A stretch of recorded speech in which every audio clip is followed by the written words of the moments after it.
Hi guys! We haven't talked about phrases in a while, so in this video, we're gonna talk about just that. Phrase number 1, I'm on the fence about it. So when you say that you're on the fence about something, it means that you are uncertain. You are not sure about something. So you want to use this phrase when you haven't really formed a clear opinion about a situation. For example, you can say, I'm still on the fence about changing my job. I like my current position, but the new one offers better pay. So you're still not sure if you're going to change your job just yet. You're still thinking about it. So you're still on the fence about it. What advice would you give to someone who's currently at a big company, who's maybe interested in starting a company or on the fence about it? So I was you, and what I did is... And I suppose now I'm beginning to think, I'm moving towards we do need to explore, but I'm still a bit on the fence about it. Yeah. I mean, the 60s was a year when technology... Phrase number 2 is to bite the bullet. So to bite the bullet means to face a challenging situation.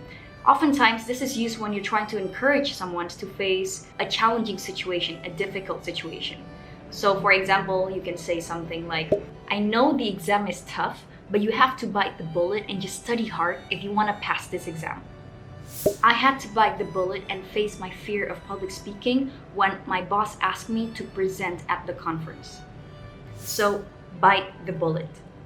Lauren is too wide because this is definitely the right thickness that we want. I'm just going to bite the bullet and reshape the butter block because that's the right thing to do. And everything is at your fingertips, so it would have been extremely hard for me, but I was willing to do it. I was gonna bite the bullet and do it.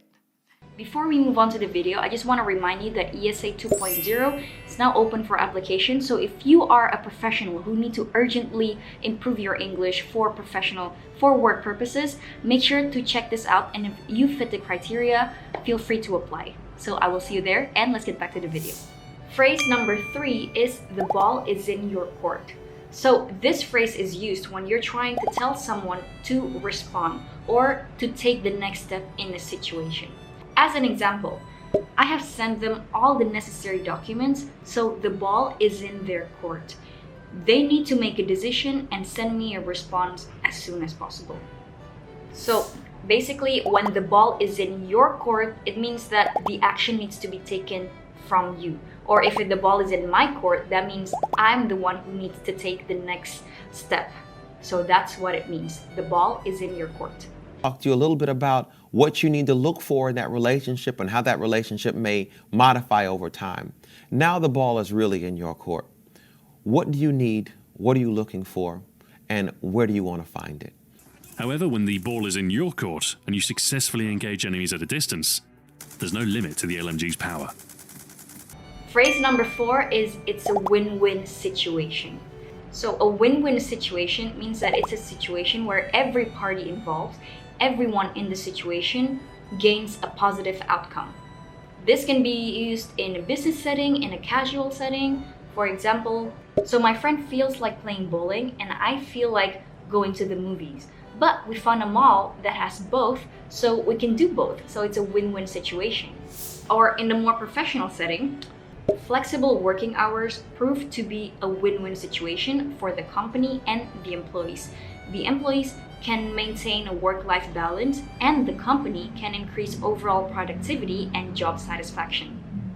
Then there would be health advantages, so you'd have a lower impact on the NHS, and you would get the energy efficiency and the carbon piece. So suddenly you move to a win-win situation.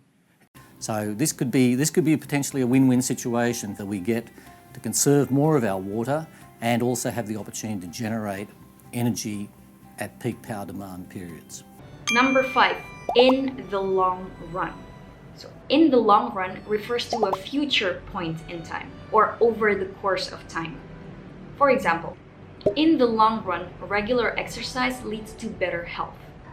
Or investing in employee training might seem like a costly investment at first, but in the long run, it could lead to more skilled workforce, higher productivity, and increased profit for the company. Let your employees tell you what stresses them out. Let them tell you what wellness benefits they need, and then act. And acting on what they tell you will show how serious you take that feedback, and I can't help but feel the company will win in the long run. Why? Because properly equipped employees will be more productive and less stressed. This is one typesetting in which we can fall into the trap of enabling. There are others too, especially when it comes to relationships. We can confuse love for enabling or being helpful, but in the long run, our enabling behaviors can lead us to being taken for granted or preventing the enabled person from developing some level of independence. Phrase number 6 is it goes without saying. So when you say it goes without saying, it basically means that you're stating an obvious fact that everybody knows. It's basically just like common sense. For example, it goes without saying that honesty is very important in any relationship. Or in a more professional setting, it goes without saying that investing in employee training will lead to higher productivity and more profit for the company. It goes without saying. It goes without saying that we have now been living in a saturated media culture for some time now. And of course, it goes without saying that whenever you have law, the bodies that operate under the law, usually natural persons, are inevitably given certain rights. Whenever you have rules that dictate how agents behave, almost in any area, you're going to establish rights for those agents. And last phrase, phrase number 7, is for the most part. So you use this to describe something that is generally true, for the most part. For the most part, people love spending time outdoors when the weather is good. For the most part, our team members meet their deadlines consistently. This ensures smooth progress on our projects and client satisfaction. I don't always get to do every single thing in my routine, but for the most part, I try to. I make enough time for it. For the most part, these arachnids want to be left alone. And unless you try to interact with them, it's unlikely that you will ever feel the wrath of their sting.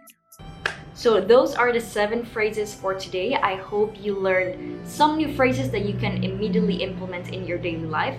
And if you like it, don't forget to subscribe and like the video for the algorithm. And I will see you next time in another video. Until then, take care and bye-bye.